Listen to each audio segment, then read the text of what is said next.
The IPO market looks like it's about to unfreeze. SpaceX filed publicly on the 20th to list at 1.75 to 2 trillion-ish, a 75 billion raise-ish, making it the largest IPO in history.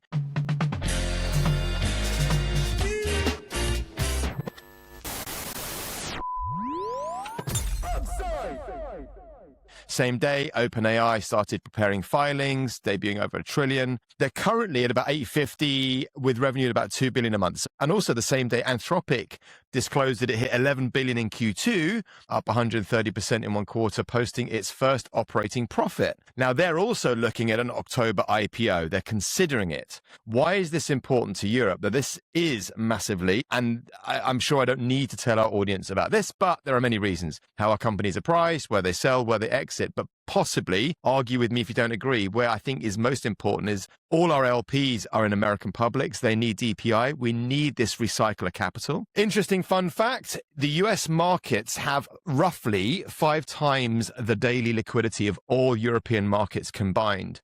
First up, what's the scoop on the IPO unfreeze and how is this all going to unfold for us? Yes, 100%. So you're right. Those are 3 extremely consequential IPOs. I mean, they are possibly some of the most important ones of the decade. And therefore, it's exciting to see them all come up at the same time. I mean, if we unpack SpaceX first, because that's the one that's, right in front of us, but it's also the one that's maybe the oddest, right? You got a company that's sort of sub 20 billion in revenue, looking to go public at sort of up to a 2 trillion market cap, which just seems completely bizarre. And in some ways, it is an AI IPO that's wrapped in a rocket business that really in turn is wrapping a telecoms business, because the fundamentals are that the rocket business is super cool, but it's not very big and is losing money. And actually, the main driver of cash flow and profitability of this business today is Starlink. So, which is super cool in itself, but it's providing internet access. Like it's great, it's providing remote internet access, but that's maybe not super transformative. It probably in and of itself couldn't fetch a 2 trillion valuation. So where does the excitement come from? Well, it's all about AI. We spoke earlier about the constraint and the shortage of power on planet Earth, the inability of us to keep standing up more and more AI capacity and AI compute. The Musk's whole idea is, look, we'll just send it into space. It's super easy to get the power from the sun there, and so we can build all massive physics be damned. Sure, let's go for it. Well, exactly. But he sort of says, look, within 3 years, that's going to be where most of the new AI capacity will be stood up. It seems unlikely, but could it be directionally correct and just on the time scales? Maybe not. Who knows? There are a couple of other things to it, which is that as he has entered this new, AI mega race, he's going to need a lot of cash. So, SpaceX was actually quite an attractive business in and of its own and probably didn't need this kind of cash that they're talking about now, sort of raising $75 billion. But with all the AI stuff he's doing on XAI, building models, building data centers, and trying to build them now in space, he will need cash.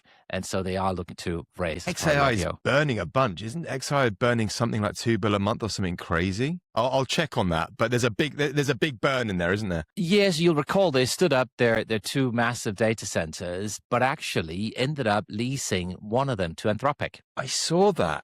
There's some kind of, is it a 3 or a 5 year deal for billions? Is it 45 billion or something crazy? It's a lot of money, and you're absolutely right. What's happening is he built the 2 Colossus data centers. The first one was stood up in a way that was heterogeneous. So they had different GPU types in there, which made it less useful for training, but great for inference. So he was not actually able to get much yield out of it for his own work. Plus, he could probably do with the cash. Anthropic was massively compute constrained. And oh, by the way, it so happens that Musk is not a huge fan of OpenAI, which is Anthropic's main competitor. I forgot about that. Of course, a little political FU to Sam. Got it. 100%. Yeah. So Anthropic got the compute, Musk got the money and the ability to stick 2 fingers up at Sam Altman. And everybody except for Sam, I guess, won in this. Everybody's happy. Everybody's a winner. Well, Sam's certainly trying to be. Let's jump on to OpenAI.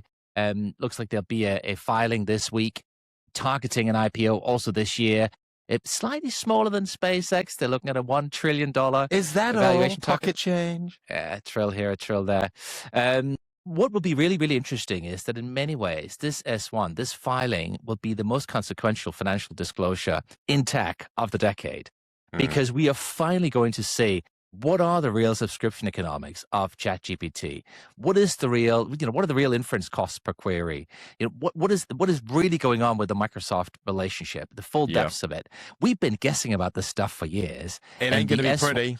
I'll put money. It ain't going to be pretty. But anyway, we'll see. Well, it's going to have to be pretty enough to get the IPO underwritten. But I should say, we'll see how they structure it. You will recall that they raised more than $100 billion earlier this year, and one could be forgiven for asking, why would they need to IPO? Well, they are spending so much money. They've got the whole Stargate mission. He's committed to more than $500 billion in CapEx. He needs the cash, and he needs access to the cash. And so right now, in private markets, Anthropic is the darling. There were rumors that people were struggling to sell OpenAI shares as secondaries. So the hope for Sam and the OpenAI team, I think, is, look, we'll IPO, we'll be able to tap the public markets, and that means we'll continue to be able to get access to the cash we need to actually pay for all the CapEx we've committed to.